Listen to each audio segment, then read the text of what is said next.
Bildiyiniz kimi, qiyamət günün əlamətləri çoxdur. Hətta bəzi elm əhli qiyamət günün əlamətlərini toplayarkən bir neçə cild kitabın formalaşdığını görüb.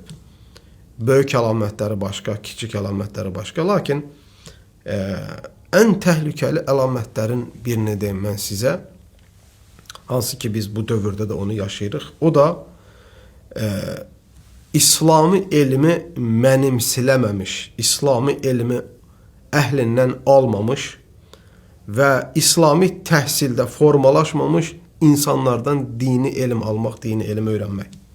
Peyğəmbər sallallahu aleyhi və səlləm sahih hədisdə buyurur ki, İnnə min əşratis sa'a ən yultəməsəl ilmu indəl asağir. Qiyamət gününün əlamətlərindəndir elmin balacalarda axtarılması.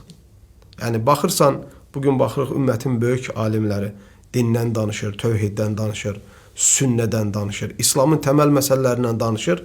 Onların dərsinə 200, 300, 500 adam baxır bir günün içərisində. Baxırsan ki, elmdən payı olmayan bir İslam institutu, İslam universiteti bitirməmiş və yaxud da böyük alimlərin gedib dizinin dibində elm almamış adamlar çıxırlar, bir şey danışırlar dindən. Bəlkə də bir günün içində minlər, yalan olmasa bəlkə 100 minlər bunları nə edir, baxırlar. Və bu qiyamət gününün əlamətlərindəndir və ən təhlükəli əlamətlərindəndir. Ona görə sələflərdən biri nə deyir?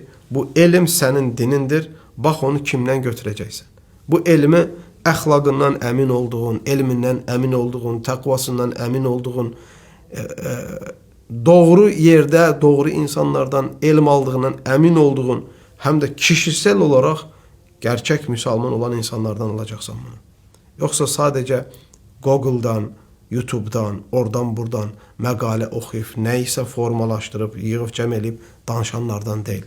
Bəli.